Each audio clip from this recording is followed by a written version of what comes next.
Do you feel that sometimes looking at photos of yours, you feel something is off, and you look at it and it looks like pretty much the forehead is just too dominant, or maybe you are even feeling self-conscious about it in a way that you feel like, I don't want to have pictures taken because my forehead is too big and I always look disbalanced. Well, I see a lot of patients, a lot of women that suffer from this kind of situation in everyday life, which nobody else gets. And this is really a problem for them because everybody says, you look great, but no, they feel like they don't because their forehead is too big.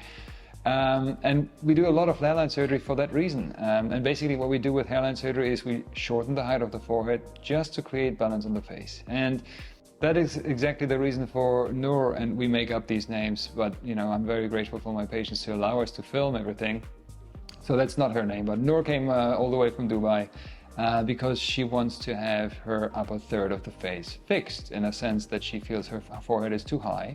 And another thing that she was considering, which is very smart, is to combine it with a brow lift, because by lifting your brows, and it doesn't have to be a lot of lifting, otherwise you look like a very angry ninja or Jack Nicholson in his prime.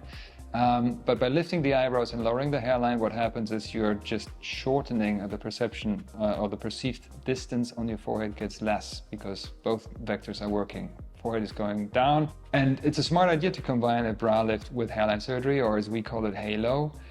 Because what you do is you lower the hairline and you lift the eyebrows, and the overall perceived length of your forehead is less.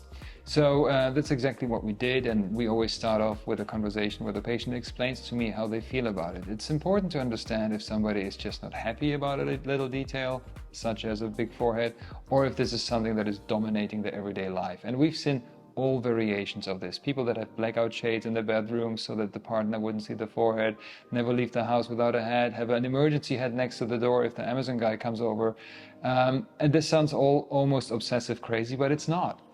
The thing is, people that don't suffer from the self-consciousness or the extent of self-consciousness are not in a position to say if this is right or wrong. And hairline and the power of hair for women is a very different story, a very unique story, I believe. And therefore we take this very, very serious. So in the first part, we discuss what is the goal, what do you want to achieve, how much low do you want to go. It's not unusual that patients actually tell me something that is way too low. And this is for two different reasons. A, the emotional burden, and more is more, they think, so the lower we go, the better. But if the forehead gets too small, the mid face and the lower face, meaning the entire face, just gets too heavy. And it doesn't matter if you are slim or not, but if the forehead doesn't create the counterbalance to the other 2/3 of your face, suddenly the other 2/3 of the face appear like a raindrop, way too big, way too heavy. So it's about balance.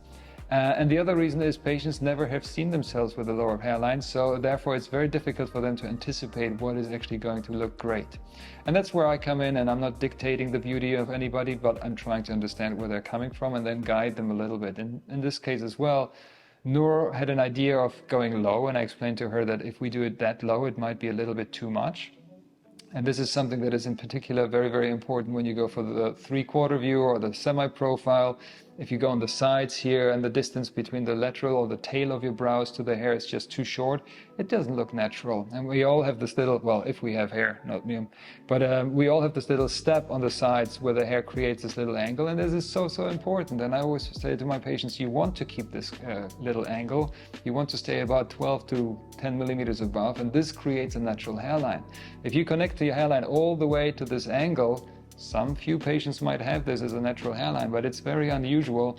Then it looks like your forehead is just small, too short, and too narrow. So once I've taken some pictures and Noor explained to me what she was looking for, I explained to her what I consider to be realistic. One little detail which was very interesting in her case, she also had this bony prominences or tubercules. These are these two little bumps on the forehead, which I again have. But what's the point of me taking care of it? I don't have a hairline, so it doesn't make a big difference. But it helps patients to understand that if you lower the hairline, and they're obviously self-focused on this whole area of the forehead, we have to take into consideration that these little bumps, these tubercules, will catch light in a specific way.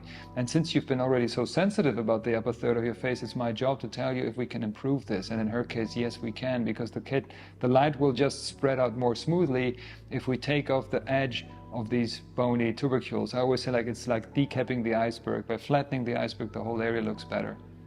So in her case, it's a combined halo with a bone contouring surgery. And in addition to that, what we will also do is a brow lift because she's asked for it. So we do a lateral brow lift in addition to that, and it's going to be a good surgery.